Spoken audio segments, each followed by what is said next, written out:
Payday 3 is one of those games where once you start to learn some of the nuances, mechanics, combos, and tricks, it can make a world of difference in how you approach a heist. And one of the more fun and rewarding parts of the game for me is finding faster ways to get past tricky parts of missions or finding ways to rank up even quicker. Today, I want to share some of the best tips and tricks that I have learned along the way. Now, one of the easier things to overlook, especially when you're just getting into Payday, are the skill synergies. There are some crazy powerful perk combos in Payday 3 that let you do stuff like instantly pick locks, perform illegal actions in front of pedestrians, run around with a permanent unstoppable human shield, and even get free revives from the police. Yeah, I'm not kidding on that one. Understanding the perks in this game can completely change how you approach a heist. So, what skills do I recommend? Well, one of my favorite early skill combos helps make picking locks a nearly instantaneous process. All you need are the starting perk and quick fingers. With these two skills, every lockpick after your first will only take a single jiggle. And while that might not sound like a huge deal, it is a huge quality of life improvement, especially for heists that are lock heavy. Just look at how much faster it is to pick these locks with these skills active. If you're doing a heist like Road Rage where you need to pick over a dozen locks quickly, having someone in your squad running this perk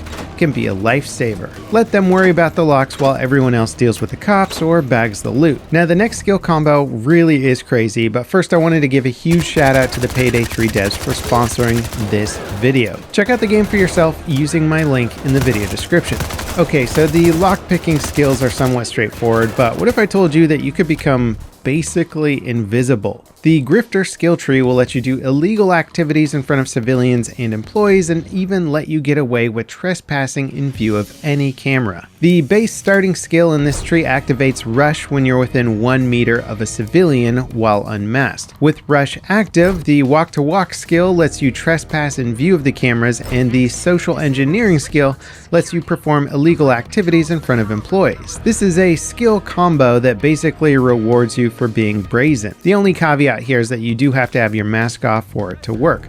So if you're more of a smash and grab robber, it might not be the best skill combo for you, but for anyone else, it's kind of like doing a magic trick, just waltzing around a bank, doing pretty much whatever you want the whole time. Being able to grab key cards and unlock doors and the no rest for the wicked bank heist is just so much easier with these skills, since a lot of the things that you need to unlock the vault are in private areas or near employees and in view of cameras. Without these skills, you need to do a complex ballet to avoid detection. With the skills, it's pretty much like you work at the bank. Now, one of the most powerful but less obvious skill synergies is what happens when you put the Enforcer, Aced, and Solid skills together while holding a hostage. Taking Enforcer Aced ensures that you always have Grit and Edge active, which is essential as the Solid skill requires both of those to make you immune to stagger effects. You'll drop your hostage if you get staggered, so having Solid will make it impossible for the cops to stagger you.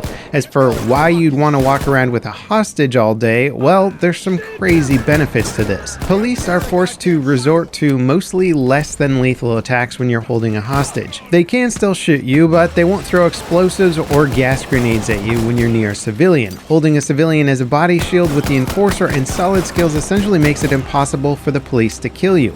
And as long as you face the cops head on, they're way less likely to shoot you and they can't stun or knock you down. You can even tank a Dozer's charge attack with this combo. So while you're limited to using your pistol, this combo basically turns you into an invulnerable tank, which is perfect for objectives like standing near the truck on Road Rage or in the Wi-Fi zones on Touch the Sky. The next skill combo that I want to highlight is probably the most insane. What if the cops that just downed you could also be forced to revive you? That's pretty much what the Manipulator skill tree is for. Take the base perk plus Menacing and Stockholm Syndrome. Menacing gives you the ability to shout at SWAT or heavy SWAT units and force them to surrender. Once they do, they're converted to a civilian. Stacking this ability with Stockholm Syndrome, which lets you command cowering or tied down civilians to revive you, gives you free revives for basically the entire heist. Now, it can be a little bit tricky to activate since you have to stay aimed at them while shouting, and if they take any damage while being converted, you have to start the process over.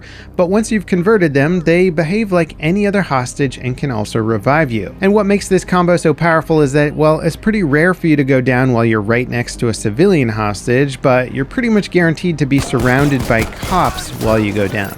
So basically, you always have a get out of jail, literally free card when you go down with this perk combo. Now, as a bonus tip, keep an eye on which perk combos require one of the 3 status effects to be active to get their full benefit. You can often use additional skills to boost how often you get the status effects that you need. For example, if you do my lockpicking build, also taking the escapist skill will give you rush after sprinting for 3 seconds. So even your first lockpick will basically be instant instead of having to pick one to activate rush and then speed up the subsequent picks. And once you get enough perk points to combine crazy synergies, you'll become an unstoppable heister.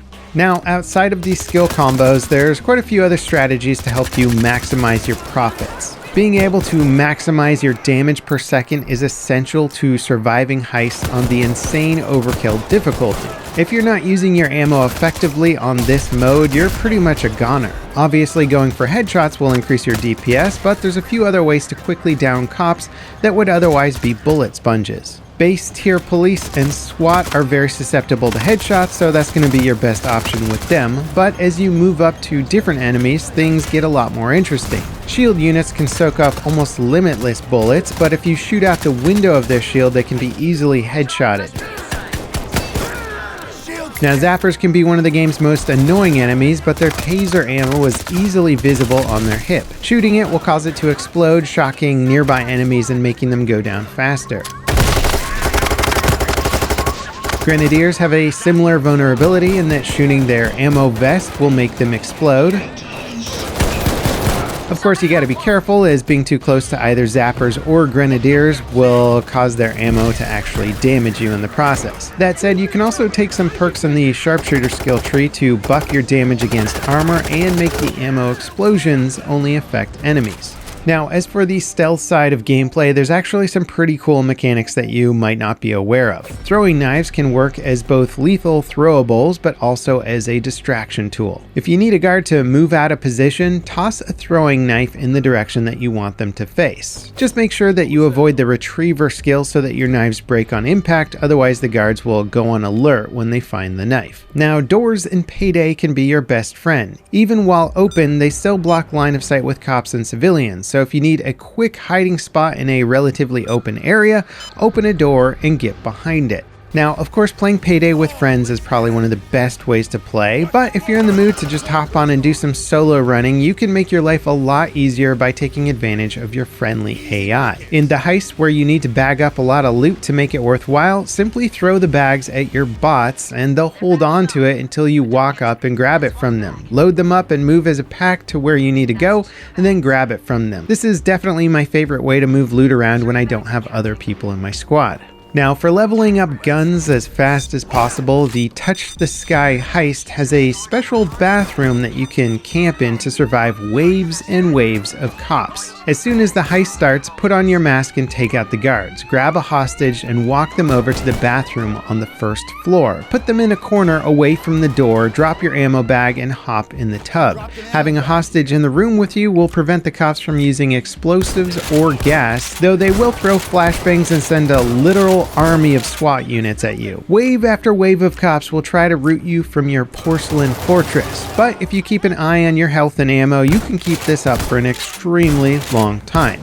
Do this on overkill difficulty and watch those weapon ranks fly by. Now, if that approach feels a little too cheesy for you, the combat challenges in Payday 3 will reward you with a hefty amount of infamy points for performing relatively basic actions like getting a certain number of kills with weapons, beating certain enemies multiple times, getting revives, and plenty of other actions. Basically anything you would typically do during a heist, probably has a combat challenge that will reward you for it, so keep an eye on your challenges and try to go for the ones that you're close to completing. Cycling through different primary weapons is a great way to earn XP fast when you're first starting to level up. Personally, I like running the Road Rage mission since you can beat it in around 9 minutes on overkill, it spawns tons of cops, gives you ample opportunity to complete challenges, and also it earns you pretty much a guaranteed $1 million per run.